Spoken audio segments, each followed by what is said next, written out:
这个世界是什么模样？走过山水一场梦一场，那迎风呐喊的海浪，要多久多久才会遇上？那深埋心底的愿望，要多久多久才会登场？沿途一身泥泞跌撞的时来也会去的泪，才能淹没了脆弱。你还是更勇敢，一生与梦，别怕未来的模样不负曾经的明朗。有多少理想，就有多少次穿肠，那沿途的风浪也不过就这样。这一路光景有你在身旁。 Selamat datang di Bangkobel Donghua. Sebelum lanjut ke alur cerita, support channelnya dulu ya sahabat Donghua, dengan cara klik tombol subscribe dan like videonya. Terima kasih. Tanpa berlama-lama lagi hayu kita simak.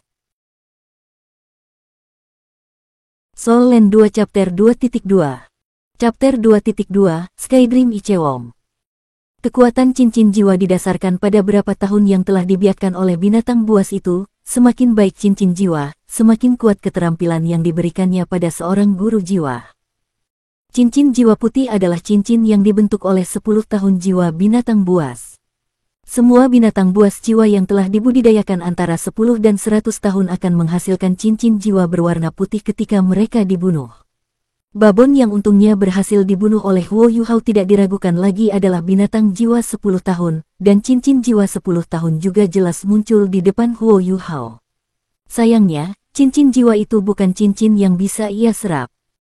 Meskipun Huo Yuhao tidak memiliki pengalaman dalam membunuh binatang buas, dan tidak bisa melihat jenis keberadaan babon itu, dia yakin bahwa babon itu bukan makhluk jiwa berjiwa spiritual.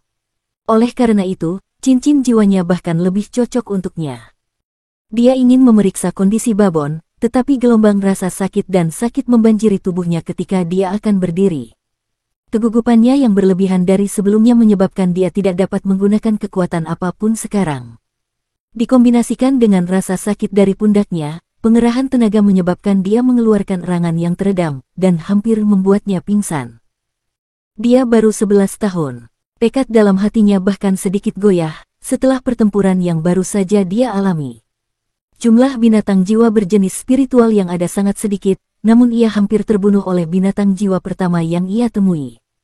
Selain itu, ini hanya 10 tahun jiwa buas. Bagaimana jika dia bertemu dengan Beast Soul selama 100 tahun? Dia sama sekali tidak memiliki kesempatan untuk melarikan diri secara sempit, hanya karena keberuntungan tidak mungkin bersamanya setiap saat. Kekuatan ajaib yang sejenak dilepaskan dari White Tiger Dagger jelas tidak bisa menebus kekuatannya yang lemah. Apa yang harus saya lakukan? Huo Yuhao berjuang untuk nyaris tidak duduk. Dia bersandar pada pohon tempat dia terbang sebelumnya, dan megap-megap. Saya tidak bisa mati, saya pasti akan berhasil. Aku masih harus mencari keadilan untuk ibuku, aku tidak bisa menyerah seperti ini. Huo Yuhao dengan erat mengepalkan giginya, dan tanpa henti mengeraskan keyakinannya. Namun, adegan dari pertempuran sebelumnya dengan babon terus memberitahu dia bahwa dia telah melebih-lebihkan kemampuannya. Pikiran Huo Yuhao dipenuhi dengan perasaan kosong, dan dia tidak tahu harus berbuat apa. Tiba-tiba, sebuah suara bergema di dalam benaknya, tanpa peringatan sebelumnya. Akhirnya, aku bertemu manusia tipe spiritual. Sayang sekali saudara ini tidak bisa menangis. Jika aku bisa, wajahku pasti akan berlinangan air mata. Petik 2. Huo Yuhao kaget. Dia tidak mengerti mengapa suara tiba-tiba muncul di dalam benaknya. Namun, pada saat ini, tanah di bawahnya tiba-tiba bergetar tanpa peringatan sebelumnya. Retakan mulai muncul di tanah 2 meter di depannya, dan kemudian berangsur-angsur meluas hingga berubah menjadi celah. Cahaya redup keemasan putih samar-samar bersinar dari dalam celah. Ini apa ini jiwa binatang lain? Huo Yuhao secara tidak sadar mencengkeram belati macan putih dengan erat, dan dengan gugup menatap celah yang secara bertahap mengembang. Jika bukan karena tubuhnya yang sakit, dia mungkin sudah melarikan diri. Dinginnya es dilepaskan dari celah, yang menyebabkan suhu di sekitarnya turun. Area celah secara bertahap meningkat, dan setelah beberapa saat, diameternya telah mencapai lebar 5 meter, menyebabkan penampilan sebenarnya dari cahaya putih keemasan akhirnya terungkap. Itu adalah kepala yang gemuk dan tampak gemuk dengan diameter lebih dari 1 meter. Setelah perlahan menggoyangkan tubuhnya dan berhasil memanjat, seluruh tubuhnya terungkap. Tubuhnya lebih dari 7 meter. Setelah penampilannya, suhu di sekitarnya menjadi sangat dingin sehingga Huo Yuhao dapat melihat napasnya sendiri, dan itu menyebabkan dia tidak dapat menahan diri untuk menggigil beberapa kali. Ini benar-benar binatang buas, namun tiba-tiba menyerupai ulat sutra. Namun, itu Tuhan tahu berapa kali lebih besar dari ulat sutra normal. Tubuhnya berwarna sama dengan batu giok putih, berkilau, dan tembus cahaya. Meskipun telah menggali sendiri dari bumi, tidak ada kotoran di kulitnya yang cemerlang sama sekali. Lingkaran cahaya bergerak di bawah epidermisnya, dan tiba-tiba ada sepasang mata kecil di kepalanya yang berkedip-kedip dengan cahaya keemasan. Yang paling aneh, pola emas terukir di tubuhnya pada interval tertentu, mulai setengah meter dari kepalanya. Dari kepala ke ekor, ia memiliki total 10 pola emas. Ekspresi putus asa muncul di wajah Huo Yuhao yang sudah gugup saat dia menatap tubuh besarnya. Ia memiliki tubuh yang sangat besar, dan memiliki kekuatan untuk mengubah suhunya. Setidaknya 100 tahun jiwa buas. Ini sudah berakhir, semuanya sudah berakhir. Jangan takut, jangan takut. Saudara ini tidak akan menyakitimu. Suara dari sebelumnya bergema di benak Huo Yuhao sekali lagi, dan ulat sutra besar itu menganggukkan kepalanya. Kepalanya yang besar kemudian terkulai ke bawah, sebelum berhenti 1 meter dari Huo Yuhao. Bahkan mengeluarkan bau harum samar dari tubuhnya. Huo Yuhao berkata dengan nada kaget, apakah kamu yang berbicara padaku? Ulat sutra besar itu menganggukkan kepalanya sebagai jawaban, dan suaranya terus bergema di dalam benaknya, jelas saudara ini yang berbicara.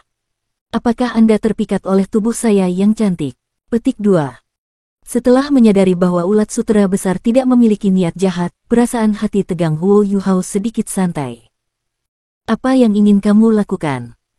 Ulat sutra itu menjawab, pertama, izinkan saya memperkenalkan diri.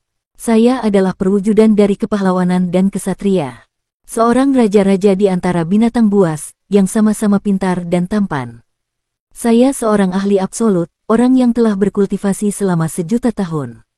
Saya Skydream Ichewom yang menetapkan rekor umur terpanjang di Douluo kontinen. Yup, Anda bisa memanggil saya Brother Skydream. Petik 2. Mata Huo Yuhao langsung berubah tak bernyawa, mil juta tahun jiwa binatang. Usia Skydream Ichewom berbeda dari ramalannya dengan faktor 10.000 kali. Lebih jauh lagi, adakah benar-benar keberadaan seperti 1.000.000 jiwa buas di dunia? Binatang jiwa terkuat di benua Douluo seharusnya berusia 100.000 tahun. Skydream Ichewom, yang jelas-jelas senang dengan dirinya sendiri, berkata, apakah kamu tidak kagum? Apakah kamu tidak benar-benar bersemangat?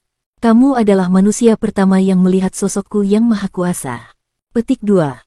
Huo Yuhao dengan kosong berkata, lalu apa yang ingin kamu lakukan? Suara Skydream Ichewom tiba-tiba menjadi serius, saudara ini ingin menjadi cincin jiwamu, cincin jiwa cerdas pertama benua Douluo. Huo Yuhao memandang Skydream Ichewom di depannya dengan ekspresi kaget. Dia sejenak kehilangan kemampuannya untuk berpikir. Semua yang terjadi sejauh ini terlalu mendadak. Harus diakui, dia memang haus akan cincin jiwa. Namun, di masa lalu, cincin jiwa yang dia ingin dapatkan hanyalah cincin jiwa 10 tahun. Dia tidak pernah memiliki harapan yang berlebihan. Namun, pada saat ini, ulat sutra besar yang dapat berbicara tiba-tiba menggali dirinya sendiri dari bawah tanah, telah mengatakan kepadanya bahwa itu adalah binatang berjuta tahun yang maha kuasa, dan ia ingin menjadi cincin jiwanya. Ini membuat Huo Yuhao benar-benar tidak dapat memahami apa yang sedang terjadi. Selain itu, dia tidak tahu apakah Skydream Ichewom mengatakan yang sebenarnya atau tidak. Namun, ulat sutra besar di depannya bukanlah sesuatu yang bisa dia harapkan untuk dilawan, terlepas dari apakah itu mengatakan yang sebenarnya atau tidak. Kepala besar Skydream Ichewom berbalik ke arah Great Stardew Forest, dan dengan hati-hati memindai. Kemudian, itu berbalik ke arah Huo Yuhao dan berkata, saya akan mulai, oke. Jangan khawatir, aku akan lembut. Saya tidak akan menyebabkan terlalu banyak rasa sakit. Petik 2. Sebelum Huo Yuhao bahkan bisa menyuarakan segala jenis oposisi, aura yang sangat dingin menyebabkan dia segera kehilangan kesadaran.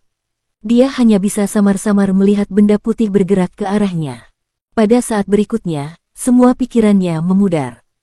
10 pola emas pada tubuh Skydream Ichewom bergerak berirama, seolah-olah mereka hidup. Objek putih yang dilihat Huo Yuhao sebenarnya adalah kepala Skydream Ichewom, yang telah maju ke depan untuk menekan kepalanya. 10 pola emas dengan cepat menyelimuti tubuh kurus Huo Yuhao, dan Skydream Ichewom perlahan-lahan mengubah lingkaran cahaya putih yang terus-menerus naik ke tubuhnya.